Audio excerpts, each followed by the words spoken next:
नमस्कार साथीहरू। नेपाल र बेलायतको सम्बन्धको बारेमा एउटा न्युज भेटेँ हिमाल खबरमा।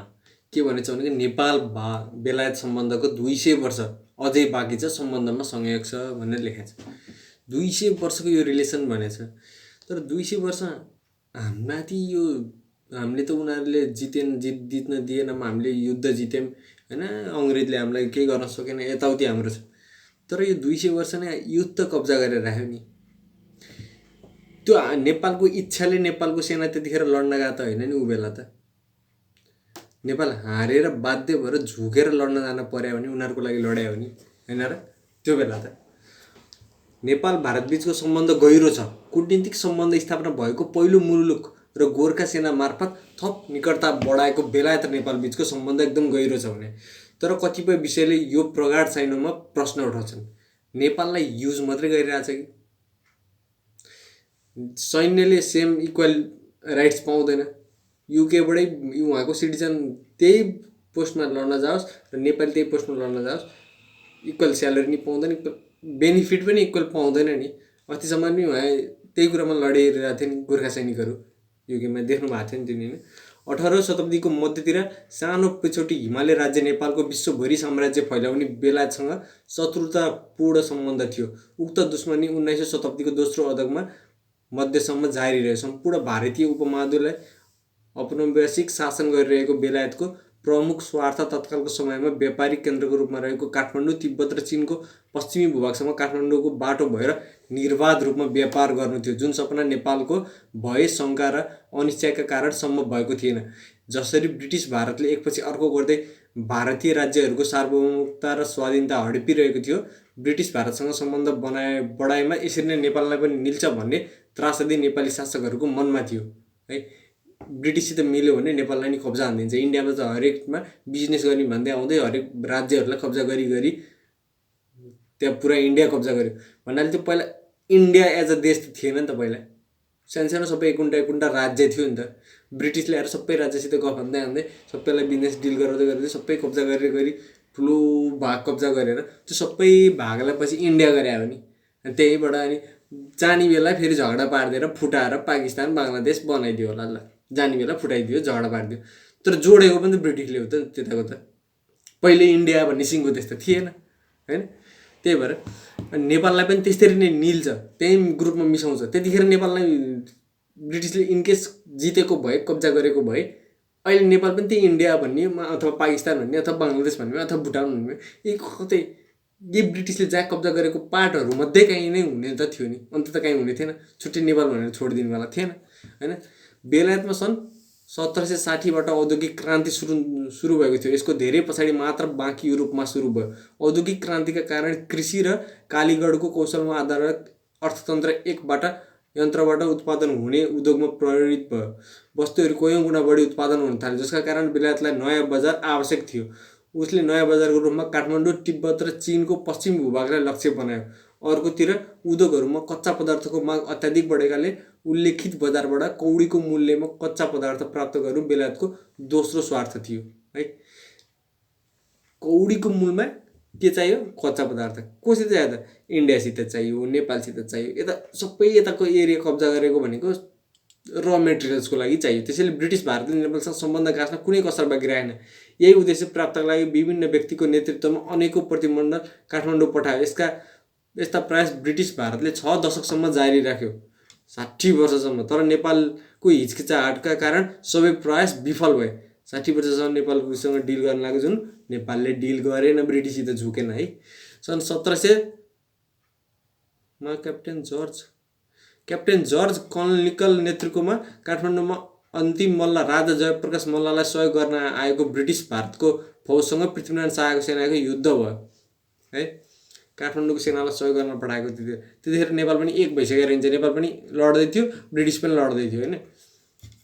पृथ्वीनारायण बेलायती विरुद्धहरू बढी नै अनुदार र असहिष्णु भएका कारणले गहिरो विश्लेषणपछि शाहको सहयोगको अनुरोध अस्वीकार गर्दै जयप्रकाश मल्ललाई सहयोग गर्न पृथ्वीनारायण शाह चाहिँ अलिक क्रूर छ, यो चाहिँ हामीसित मिल्दैन जस्तो छ, यो विदेशीहरूसित मिल्नु हुँदैन भन्ने टाइपको छ भनेर काठमाडौँको राजासित, जयप्रकाश मल्लसित मिलेर पृथ्वीनारायण शाहको अगेन्स्टमा सेना पठाउने ब्रिटिसले त्यो गरे रहेछ। तर कस्ता कस्ता शक्तिलाई पराजित गरेको बेलायतले एउटा सानो गरिब र पहाडी राज्य गोर्खासँगको फौजसँग लाचस्पत हार बेहोर्नु पर्यो। यो गोर्खासित हार्यो भनेको छ, तर म गोर्खासित हार्यो भन्ने कुरा चाहिँ मान्दिनँ है। यहाँ न्युजमा जे लेख्यो भने मेरो गेस चाहिँ नेपालको त्यतिखेरको धनी राज्यहरू काठमाडौँ, भक्तपुर, ललितपुर थियो। यी राज्यलाई गोर्खाको गरिब राज्यले आएर जित्नु भनेको त्यति सम्भव कुरा थिएन। गोर्खालाई पहिल्यै कुनै ब्रिटिसले अथवा कसैले फन्डिङ दिएर सपोर्ट दिएर पुरै राज्य भएपछि सँगै हुनुपर्छ, पार्टनरसिप गर्नुपर्छ भनेर त्यसरी गरेको भए हुनसक्छ। नभए कि पृथ्वीनारायण शाह धेरै बाटो भएर सबैतिर सेटिङ मिलाइ सबलाई युनाइट गरी त्यति राज्यहरूलाई घुमाइ फिरे कब्जा गरेको भए बडा खतरा छन्। त्यही गरे हुन् भने हामीले जुन पढ्यौँ त्यो यदि साँचो हो भने जनबाबालाई पराजयको प्रमुख कारण त शाहका सेनाको गुरिल्ला रणनीति नै थियो। अन्य कारणमा ब्रिटिस फौजलाई प्रतिकूल हावापानी होइन, अभाव औलोको समस्या, औपचारिक भूगोल आदि थिएन। नेपाली सेना गोर्खाली सेनाको फाइटिङ टेक्निकले गर्दाखेरि जित्यो। फाइट्यो जसरी नडराइकन मार्न काट्न छ्याप्छ्याप्ते छिप्काउन पृथ्वीनारायण शाहले युद्धमा जुन सिकाएको थिए र त्योबाट ब्रिटिससित जित्यो नेपालले भनेपछि पृथ्वीनारायणले युद्धमा हताहत भएका र भागेका अङ्ग्रेज सेनाको अत्याधुनिक हतियारको ठुलो सङ्ख्या कब्जा गरेका थिए। हो, मलाई चाहिँ यो हतियार नभइकन काठमाडौँ जित्या हो जस्तो चाहिँ मलाई विश्वास नलागेको रिजन यही हो कि यो हतियार कि कसैले दिएको कि चाहिँ अब इतिहास कसले लेख्छ त? जसले जित्छ त्यसले नै इतिहास कोर्ने हो। जसले जित्यो नि उसले जे भनेर लेखिदिन्छ त्यही नै इतिहास रहन्छ, त्यही हो सबैले पढ्ने, अनि इतिहासै त्यसरी रहन्छ। त्यही भएर पृथ्वीनारायण शाहले चाहिँ यही हतियार चाहिँ यो अङ्ग्रेजलाई मारेर पाए कि अङ्ग्रेजसित पहिले पार्टनरसिप गरेर काठमाडौँहरूलाई गिराउनलाई जित्नलाई आफूले जित्नको लागि पहिल्यै उतासितबाट हतियार त्यो बेलामा त्यत्रो सेनालाई सधैँ ल्याउनु खानु लानु सस्तो चिज त होइन। सधैँ हार्दै कतिचोटि हारेपछि बल्ल जित्यो भने काठमाडौँ थाहै छ।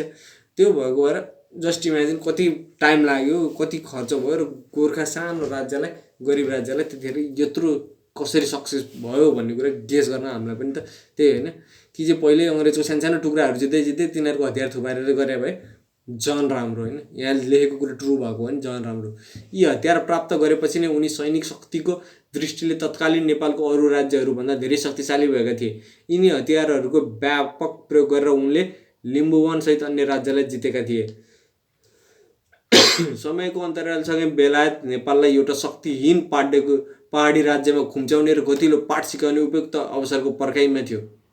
जब बेलायतले युरोपमा लडिरहेको नेपोलियन बोनापार्ट विरुद्धको युद्ध र अन्य युद्धबाट मुक्ति पायो तब विभिन्न बाहनामा नेपालसँग न्यु खोज्न थाल्यो। अन्ततः 1814मा एङ्ग्लो नेपाल युद्ध सुरु भयो।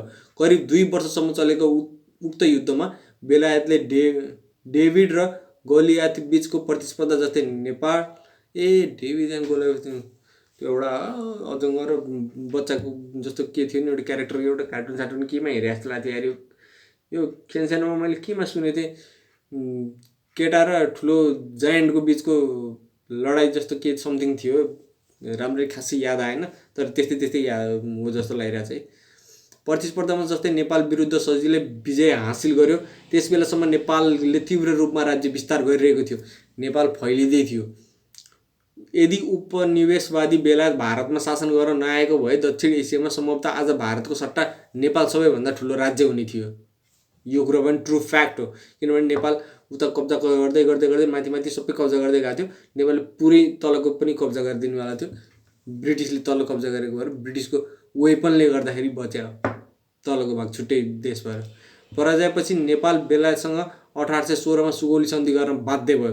सन्धिको प्रावधान अनुसार बेलायतले काठमाडौँमा आफ्नो एकजना प्रतिनिधि राख्न पाउने सुविधा पायो। यो सुविधा पायो होइन कि बेलायतले नेपालमा कन्ट्रोल गर्नलाई एउटा अफिस खोल्यो, त्यहाँबाट उसले शासन गर्थ्यो बेलायतले। त्यो हो कि रियालिटी। एउटा मान्छे राख्नु, उनीहरू आफ्नै देशका, उनीहरू यो अमेरिकनहरू पनि होइन, उनीहरू आफ्नै देशको त्यहाँ ओरिजिनल अमेरिकन त्यहाँको होइन नि त, नेटिभ अमेरिकन छन् नि त ओरिजिनललाई केही हक अधिकार दिँदैनन्। उनीहरूको पनि त्यो हुन्छ, कास्ट सिस्टम जस्तो हुन्छ। ओरिजिनल्सहरू नै नेटिभ अमेरिकन छन् नै राइट्स आफ्नो पुरै हनन भयो, आफ्नो ल्यान्ड पाएन, हाम्रो अधिकार भएन, हाम्रो भाषा संरक्षण भएन, हाम्रो धर्महरू संस्कृतिहरू संरक्षित भएन भनेर विरोध गरिरहेछन्। अनि त्यहीहरू चाहिँ हाम्रो देशमा आएर तिमीहरू यही भाषाले गर्दा बिग्रेको, तिमीहरू यही जातले गर्दा बिग्रेको, तिमीहरू यही धर्मले गर्दा बिग्रेको सब भनेर हामी बिच फुटाएर लडाइँ, डिभाइड एन्ड रुल त्यही खेलिरहेछन्, सधैँ खेल्छन्। सधैँ जुन देशमा पनि गर्ने नि त्यही हो। अनि त्यो युएसमा त युएसले कहाँबाट सिकायो टेक्निक? युकेबाटै हो। डिभाइड एन्ड रुल सबसे बेस्ट खेल्ने त युके हो। पहिला जमानामा फेरि संसार कब्जा गरेको यसले डिभाइड एन्ड रुल खेलेरै हो, सबैलाई लडाउने भिडाउने।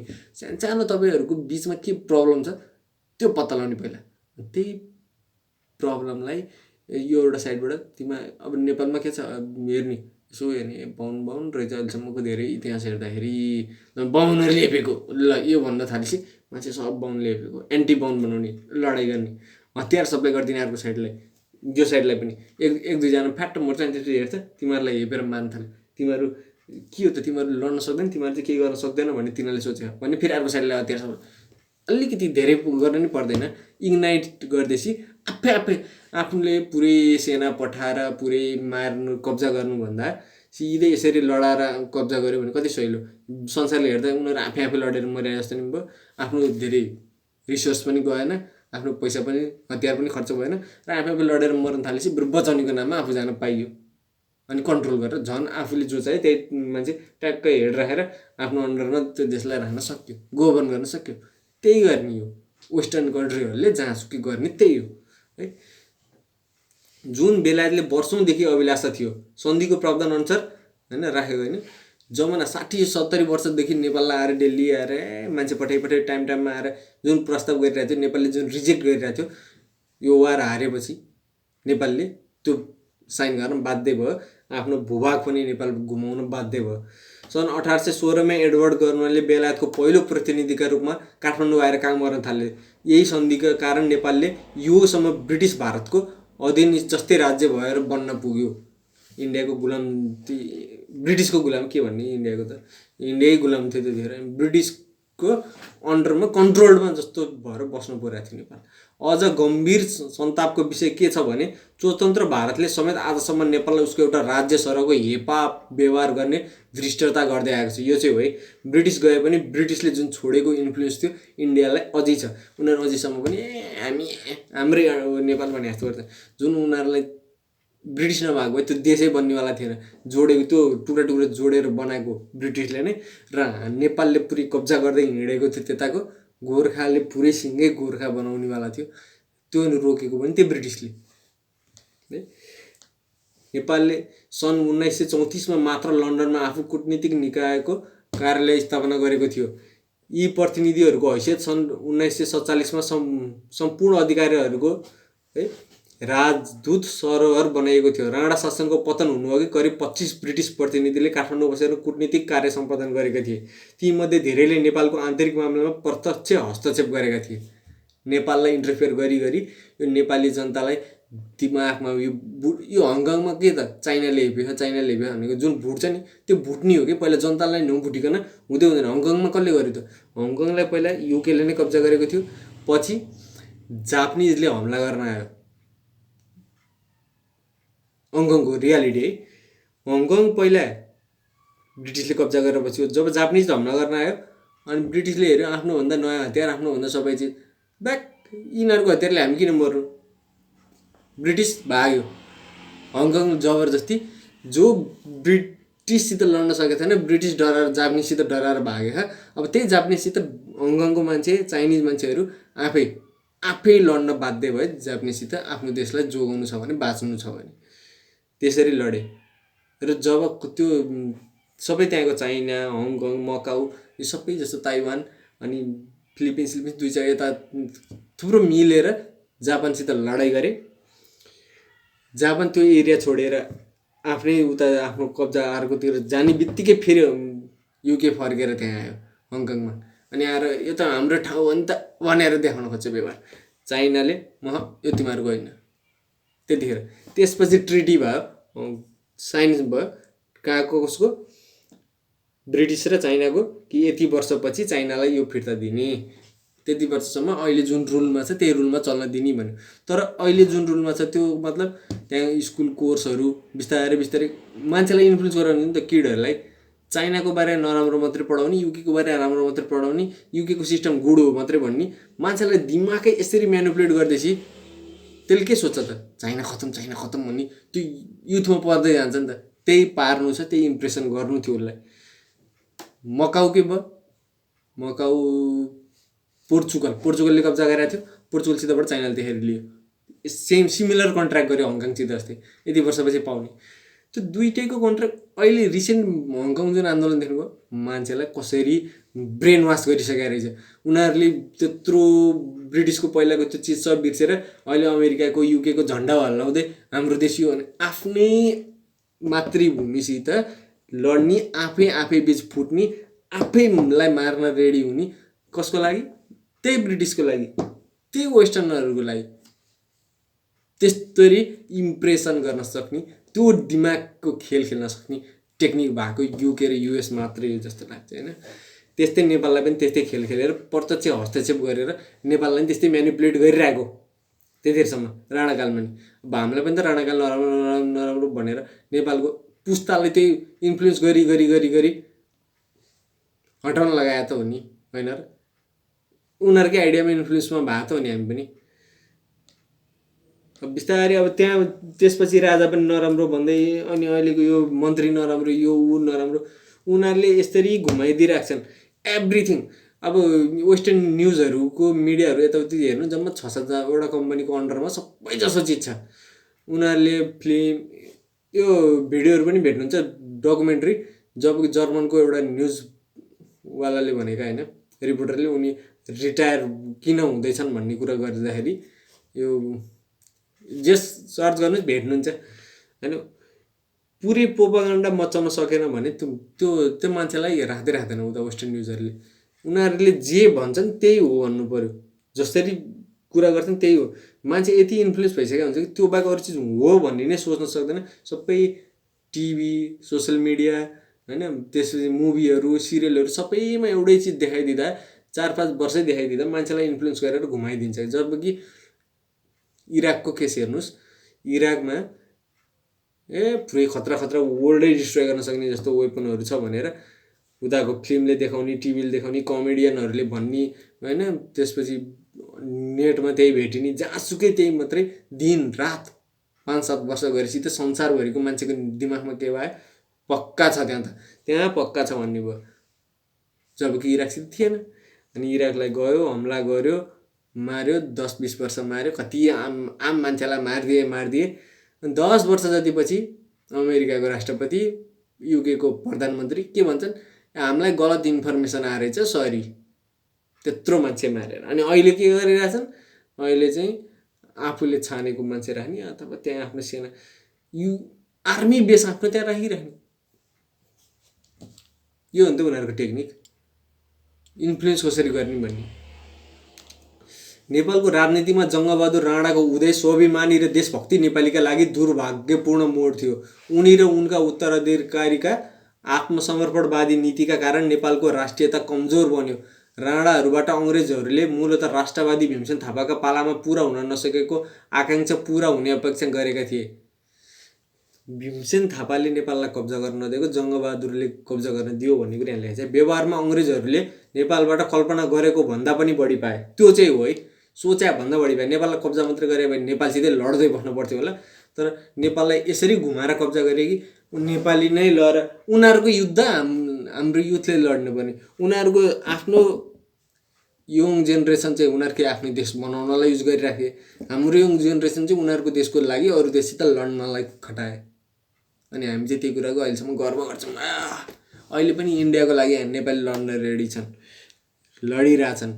नेपालको बोर्डरमा पनि इन्डियाले नेपाली नै खटाइदिन्छ, पाकिस्तानको बोर्डरमा नि खटाइदिन्छ, चाइनाको बोर्डरमा नि खटाइदिन्छ। हामी उनीहरूको इन्डियाको युद्ध लडेर इन्डियाको लागि मरेर प्राउड फिल गर्न पर्ने अरे। नेपाली प्राउडै फिल गरिरहेछन्। कति त भन्छन् अझै इन्डिया र नेपालको युद्ध भयो भने यत्रो वर्ष खाछ पाछ, नुनको सोझो त गर्नु पऱ्यो। नेपालमा सिकेको नुनको सोझो भन्ने त छ, त्यही भएर इन्डियाकै लागि नेपालसित अट्याक गरेर खेल्छन् उनीहरू। किनभने यत्रो वर्ष नेपालले त केही जागिर दिएन, के आएन, इन्डियाले पालिरहेछ। अनि यो कन्सेप्ट भएको मान्छे पनि भेटाएको छैन, नभएको होइन। वीर शमशेर आफ्नै काका रणदीप सिंहको हत्या गरेर सत्तामा आएका थिए। गैर कानुनी ढङ्गले सत्तामा आएका उनलाई आफू कुनै पनि बेला सत्ताच्युत हुने चिन्ता थियो। वीर शमशेरका दुश्मनहरू उनलाई अपदस्थ गर्न भारतमा अङ्ग्रेजहरूको चाकडी र अनेक तिग्डम गरिरहेका हुन्थे।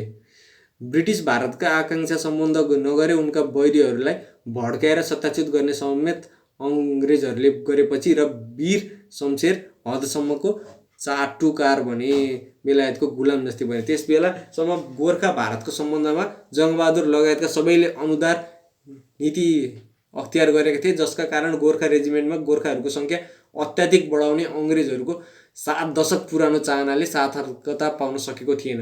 वीर शमशेरले ब्रिटिस रेजिमेन्ट सल्लाहअनुसार गोर्खा भारती बारे एउटा आदेश जारी गरे। उक्त आदेशको अन्तर्वस्तुसँग ब्रिटिस रेसिडेन्ट सन्तुष्ट भएनन्। ब्रिटिस आफै सन्तुष्ट भएनन्। ग्रिडजन स्टोन आफैले मसौदा गरेको अर्को आदेश जारी भयो। उक्त आदेशमा लडाकु जतिका नेपाली युवाहरूलाई ब्रिटिस भारतीय सेनामा भर्ती हुन ज्यादै उत्प्रेरित गरिएको थियो। नेपालको आन्तरिक मामलामा बेलायती राजदूतको ठाडो हस्तक्षेपको एउटा प्रतिनिधि उदाहरण थियो। ब्रिटिसमा सेनामा आइज भनेर इन्डियन सेना, ब्रिटिस सेना भन्नाले वहीँको ब्रिटिस सेना होइन कि, इन्डिया पनि त ब्रिटिसको अन्डरमा थियो नि, हो त्यो सेनामा आइज भनेर। हामी इन्डियन सेनामा जान थालेको इन्डियाको लागि होइन नि, पहिला ब्रिटिस इन्डिया भन्ने थियो, उताको ब्रिटिस सेना छुट्टै थियो, यता ब्रिटिस इन्डिया सेना छुट्टै थियो। त्यसका लागि गएर त्यसको सेनामा जाँदाखेरि हो कि। बेलायतले युद्धहरूमा गोर्खाहरूको अद्भुतपूर्व बलिदानका साथै नेपालबाट अनेकौँ सहयोग प्राप्त गरेको थियो। हुँदाहुँदा चाकडीवादी राणाहरू र उपनिवेशवादी अङ्ग्रेजहरूको घनिष्ठता यतिसम्म गहिरियो, उनीहरूबीचको पारस्परिक सहयोगबाट नेपालमा राणा शासन र भारतमा औपनिवेशिक शासन सुदृढ हुन पुगेर तिनीहरूको आयु समेत लम्बियो।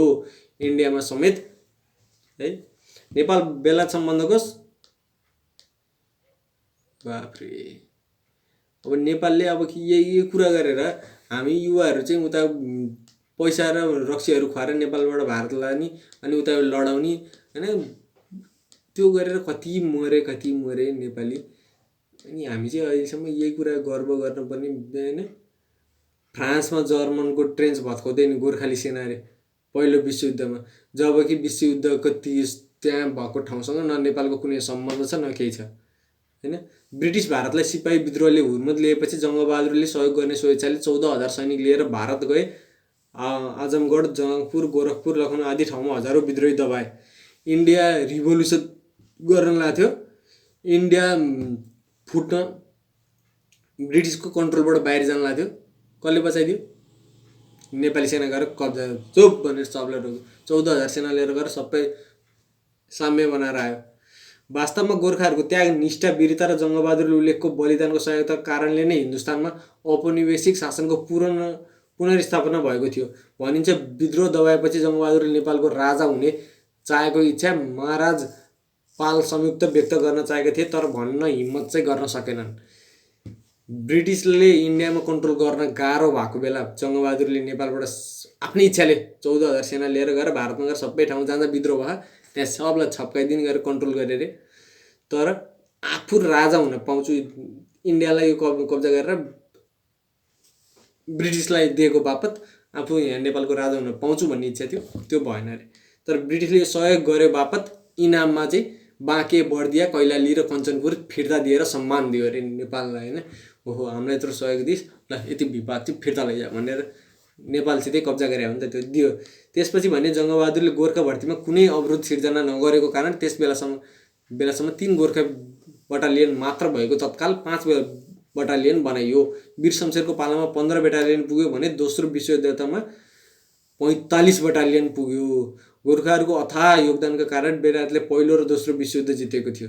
बेलायतले विश्वयुद्ध गोर्खाले गर्दै जित्यो। गोर्खालाई के दिएछ? रक्सी र अलिकति पैसा दिएपछि बस भइहाल्छ। अहिले बेलायतमा करिब 1,50,000 नेपाली बसोबास गर्छन्। तीमध्ये धेरैजसो गोर्खा भूपू सैनिकका परिवार हुन्। बेलायतले नेपालको विकासका लागि 1961 देखि अविराम आर्थिक सहयोग गर्दै आएको छ। बेलायत नेपालको विकासको प्रमुख साझेदार समेत हो। हेल्प गर्छ, गुड कार्य गर्छ भने त्यसको चाहिँ एग्री गर्ने। अब पहिला पास्टको गल्तीलाई लिएर अझै कोट्याउँदै जान्छ होइन। तर पास्टकै गल्ती जुन छ उनीहरूलाई गल्ती पनि मान्दैन, पास्टमा गरेको ठिक काममै मान्छ र त्यही चिज गरेर फेरि पनि डिभाइड एन्ड रुलले खेल्छु, फेरि पनि यिनीहरू हाम्रै अन्डरमा हुनुपर्छ, यस्तै सोच्दै जान्छ भने चाहिँ त्यो चाहिँ नेपालको लागि राम्रो चाहिँ हुन सक्दैन। हामी सधैँभरि गुलाम भएर बस्ने, अहिले पनि स्टिल नेपाल गुलामै छ, इन्डियाले अहिले पनि गुलामै सोच्छ है। इन्डियाले उताकै कन्ट्रोल सोच्छ। चाइना र नेपालको नमिलेको रिजन पनि अस्ति कहाँ सुनेको थिएँ, जमानामा चाइनाले तिब्बतलाई कब्जा गर्ने बित्तिकै नेपाल पनि त्यतिखेर फैलिँदै थियो, नेपालले पनि तिब्बतमा हमला हान्यो, चाइनासित हमला भयो, चाइना र नेपालको युद्ध जस्तो भएको थियो अरे त्यो बेला। त्यही बेलामा यता ब्रिटिसले नेपाललाई हमला गरेर रहेछ।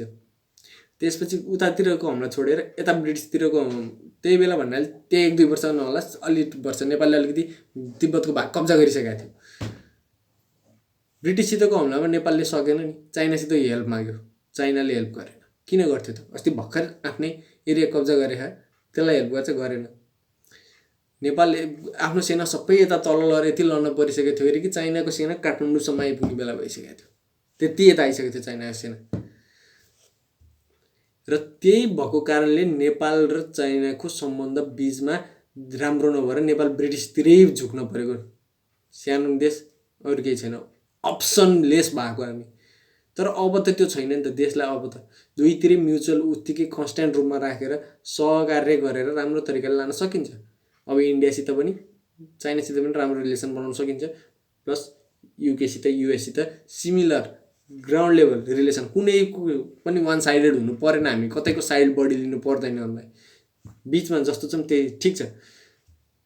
तर फास्ट डेभलपमेन्ट, ऱ्यापिड ग्रोथको लागि कसले राम्ररी गरिरहेको छ, कता गर्दा ठिक हुन्छ त्यो हेरेर त्यो गर्नु नै राम्रो हुन्छ जस्तो लाग्छ। इतिहासको कुनै कालखण्डमा बेलायती औपनिवेश शासनको नेपालको सहयोगमा टिकेको थियो, बेलायत नै नेपालको सहयोगमा टिकेको थियो र त्यसको आयु समेत लम्बिएको थियो, द्विपक्षीय सम्बन्ध अझै गहिरिँदै गएको थियो, विविधता ग्रहण गर्दै गएको थियो। यति पुरानो सम्बन्ध भएर पनि आजसम्म पनि कुनै बेलायती प्रधानमन्त्रीले नेपालको भ्रमण नगर्नु विडम्बना हो। यति हुँदा पनि नेपालको कुनै पनि प्रधानमन्त्री नेपालको भ्रमण किन गरेको छैन भने। तर क्विनहरू आएको छ है, क्विन आएपछि प्रधानमन्त्री आउनुभन्दा ठुलो हो जस्तो लाग्छ, किनभने अहिले पनि मोनार्की छ, उनीहरू संसारभरि डेमोक्रेसी बाँड्दै हिँडे पनि उनीहरूमा अझै मोनार्की चाहिँ छ है। तर नेपालमा किन आएन भन्ने कुरा, यो चाहिँ के हो, कन्दवालको नेपाल बेलायत सम्बन्ध र गोर्खा सैनिक विषयमा विद्यावारिधि गरेका छन् भनेर बिहिबार 29 माघ 2077 21:05 प्रकाशित भनेर himalkhabar.com ले यो छापेको छ। त्यहाँ गएर अझै विस्तृत रूपमा पढ्न सक्नुहुन्छ। हस्त, जय नेपाल।